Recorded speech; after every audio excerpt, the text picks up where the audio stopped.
জয় গুরু। পরম দয়াল আমার তোমার শ্রীচরণে জানাই ভূমিষ্ঠ প্রণাম, আর আপনাদের প্রত্যেককে জানাই রানন্দিত জয় গুরু। আজকে আমি আলোচনা করব রাত 10টায় শুধু এই কাজ করুন। কি কাজ করতে হবে রাত 10টায়, যাতে আমাদের সব দিনের রোগ মুক্ত হবে। কি এমন কাজ করতে বললেন শ্রী শ্রী ঠাকুর, আজকে সেই নিয়ে আলোচনা করব। রাত 10টার সময় একটা টাইম ধরে দিয়েছেন যে রাত 10টায় এই কাজ করতে হবে। তো কি কাজ, চলুন আজকে আলোচনা করে নিই। শ্রী শ্রী ঠাকুর বলছেন যে এই কাজের জন্য পরিশ্রম করতে হয়। আবার বলছেন খাওয়ার জন্য বাঁচা নয়, বাঁচার জন্য খাওয়া। আমরা বাঁচার জন্য খাই, আবার খাওয়াটা অনেক সময় এমন খেয়ে ফেলি যাতে আমরা দম বেরিয়ে যায়। অনেকে এমনটাও খায়, কিন্তু সেই খাওয়াটা কি ঠিক? একদমই ঠিক নয়। যীশুখ্রিস্ট বলছেন সত্যি মানুষ খাদ্যের জন্য জীবন ধারণ করেনি, তবে বাঁচার জন্য খাওয়াতে প্রয়োজন আছে। জীবনের উদ্দেশ্যই এমন কিছু কাজ করা যা জীবনকে উন্নত করে তোলে। হযরত রসুল বলেছেন, তোমরা মাথার ঘাম পায়ে না ফেলে খাবার খাবে না। যদি শারীরিক পরিশ্রম বেশি না হয় তবে ব্যায়াম চর্চার মাধ্যমে করে নিতে হবে। তবে পর্যবেক্ষণের মাধ্যমে দেখা গেছে সকলেই যদি দিনে অন্তত আধা ঘন্টা হাঁটে এবং সপ্তাহে অন্তত পক্ষে 5 দিন হাঁটে, তবে সব দিকেই সুস্থ থাকা যায়। হাঁটা ছাড়াও অন্যান্য ব্যায়াম চর্চাও করা যেতে পারে। পরিশ্রমের পর বিশ্রাম অবশ্যই কিন্তু প্রয়োজন। সবচেয়ে ভালো বিশ্রাম কি? সবচেয়ে ভালো বিশ্রাম হলো ঘুম। ঘুম শারীরিক ও মানসিক বিশ্রাম এনে দেয়। প্রতি জীবের ক্ষেত্রে প্রকৃতি এই ঘুমের বিধান দিয়েছেন। বিভিন্ন বয়সে ঘুমের প্রয়োজন আছে। সবচেয়ে ভালো রিল্যাক্সেশন এক্সারসাইজ হলো 5 থেকে 7 মিনিট শবাসন করা।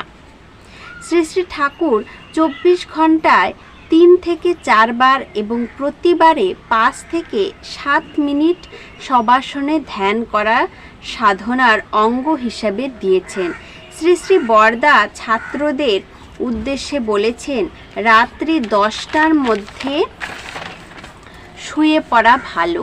আসলে রাত্রির অন্ধকারে আমাদের শরীরে পিনিয়েল গ্রন্থি থেকে মেলাটোনিন নামক এক প্রকার উৎসেচক নিঃসৃত হয়, যা কিনা খুব ভালো, যা শরীরে উৎপন্ন বিষাক্ত ফ্রি রেডিক্যালকে প্রশমিত করে এবং শরীরের গঠন ও পুনর্গঠনে সাহায্য করে।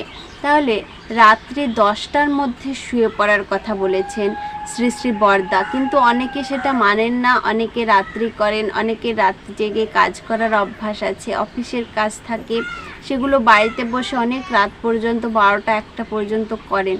কিন্তু তাদেরকে বলবো, আপনারা একটু কাজগুলো আগে সামলে নিয়ে 10টার মধ্যে শোয়ার চেষ্টা করবেন।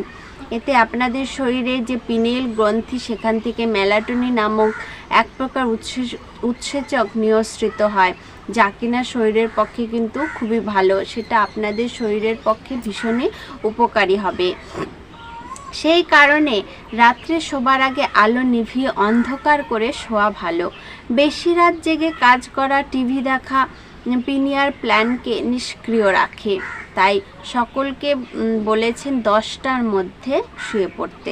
ফলে প্রি অক্সিজেন রেডিক্যাল শরীরে জমা হয়ে নানা প্রকার অসুখ বিসুখের সৃষ্টি করে, কিন্তু তাই 10টার মধ্যে শুয়ে পড়াই ভালো। এতে হজম শক্তি ভালো হয় এবং আমাদের শরীরে যে কোষগুলো সেগুলো সক্রিয় থাকে। আর যদি আমরা এর অন্যথা করি, তাহলে যে প্রি অক্সিজেন রেডিক্যাল শরীরে জমা হয়ে নানা প্রকার অসুখ বিসুখের সৃষ্টি করে। বর্তমানে diabetes, high blood pressure, heart attack, stroke, cancer, স্মৃতিভ্রংশের মতো আরোগ্য ব্যাধি হবার মূলেও একটি বিশেষ কারণ। বেশি রাতে শুয়ে সকালে বেশি সময় ধরে ঘুমোলে বিশ্রাম হতে পারে, কিন্তু মেলাটোনিনের কাজটা পাওয়া যায় না। আবার রাত্রিতে তাড়াতাড়ি শুয়ে পড়লে সকাল ওঠা যায়। ফলে সাধন, ভজন, প্রার্থনাদি এবং শরীরের চর্চা করা হয়। স্কুল, কলেজ, অফিস, ব্যবসায় সব কিছুই সুন্দরভাবে করা যায়। এভাবে ধীরে ধীরে সুস্থিরে সকাল শুরু হলে বাকি দিনটাও ভালো যাবে আশা করা যায়। হয় জীবজগতে স্বাভাবিক প্রতিক্রিয়া যা জীবনকে সংশয়ের মুখে ঠেলে দেয়, তবে তার থেকে ভীত থাকাই শ্রেয় যতক্ষণ না তার নিরাকরণের ব্যবস্থা করা যায়। যারা জীবন তথা বিকাশের পরিপন্থী জেনেও সেই পথেই চলে তাদের বিপদে পড়ার সম্ভাবনাই অধিক।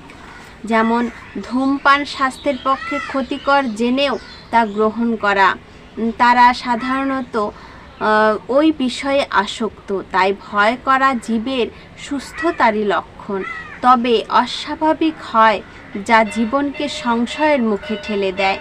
তা থেকে ভীত থাকাই শ্রেয় যতক্ষণ না তা নিরাকরণের ব্যবস্থা করা যায়।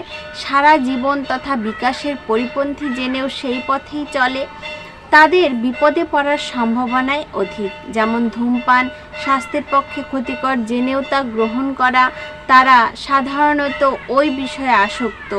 তাই ভয় করা জীবের সুস্থতারই লক্ষণ, তবে অস্বাভাবিক ভয় অর্থাৎ একই রকম পরিপন্থী অন্যেরা সাধারণত ভয় করে না, তেমন তো স্থলে ভয় করে এবং ভয়ে মানসিকভাবে বিধ্বস্ত হয়ে পড়ার তা রোগেরই সামিল। তাই যতটা সম্ভব আপনারা বাড়ির কাজ বলুন, অফিসের কাজ বলুন, 10টার আগে সেরে ফেলার চেষ্টা করুন। 10টার মধ্যে যেন আপনি শুয়ে পড়তে পারেন, এতে আপনার শরীরের অনেক রকম উপকার হবে। আর যদি অনেক রাত্রিতে ঘুমন, আবার এইদিকেও দেখা গেল অনেক বেলা করে উঠছেন, এতে কিন্তু আপনার শরীরের ক্ষতি হবে। তাই ঠাকুর বারবার বলেছেন 10টার মধ্যে শুয়ে পড়ার কথা। আমরা যদি তাড়াতাড়ি শুয়ে পড়ি ওই দিকে আমরা তাড়াতাড়ি উঠতে পারবো, আর যত সকালে আমরা উঠতে পারবো তত আমাদের কাজগুলোকে আমরা সঠিকভাবে ঠিকভাবে গুছিয়ে নিতে পারবো, যে এটার পর এটা করব, এটার পর এটা করব। সকাল থেকে উঠে আমাদের কাজ কি? আমাদের সকালে উঠে ঠাকুরের কাজ করা, তারপরে বাকি কাজ করা, ঠাকুরকে অর্ঘ্য প্রদান করার পরে আমার সমস্ত কাজ। তাই ঠাকুরকে যত সকালে উঠতে পারবো ঠাকুরকে আমি তত বেশি সময়টা দিতে পারবো। আর যদি আমরা বেলা করে উঠি, ধরুন 8টা 9টা কিংবা 10টা, তখন কি হবে? তখন ঠাকুরের কাজ কি করব? ওই ইষ্টভৃতিটা কোনো রকমে করে ব্যাস হয়ে গেল, ঠাকুরের কাজ শেষ। তারপরে বাড়ির কত কাজ থাকে, তখন কি হয়? মাথার মধ্যে একটা আলাদাই একটা চাপের সৃষ্টি হয়। তাই যত তাড়াতাড়ি আপনি শুতে পারবেন তত তাড়াতাড়ি কিন্তু সকালে উঠতে পারবেন, আর তত তাড়াতাড়ি উঠলে ঠাকুরের কাজটাও কিন্তু আমরা সুন্দরভাবে করতে পারি। শ্রী শ্রী ঠাকুর বলেছেন অলওয়েজ টু সামথিং। খাবার আমাদের এমনভাবে খেতে হয় যেন নির্দিষ্ট সময়ের ব্যবধানে ক্ষুধার সৃষ্টি হয়, কাজের শক্তি পাওয়া যায় এবং প্রতিদিন সহজভাবে মল নির্গমন হয়।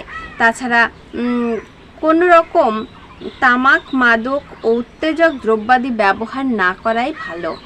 তামাক জাতীয় জিনিস আমাদের ব্যবহার না করাই ভালো। ছেলেদের ক্ষেত্রে এটা বিশেষ প্রযোজ্য, যেন তারা তামাক জাতীয় খাবার না খায়।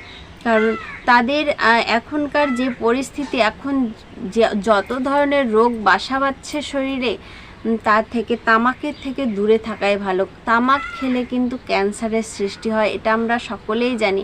সিগারেটের প্যাকেটে পর্যন্ত লেখা থাকে, কিন্তু মানুষ কি করে? সেটা দেখা সত্ত্বেও খেয়ে নেয়। কারণ তাদের কি শরীরের কোনো পরোয়া নেই? তাদের আপনজনদের প্রতি কোনো টান নেই? জানি না কি হয়, কিন্তু তারা সিগারেটের প্যাকেটে লেখাই থাকে যে ক্যান্সার কথা লেখা থাকে, তা সত্ত্বেও তারা খায়। এটা তাদের মানসিকতা বলতে পারেন।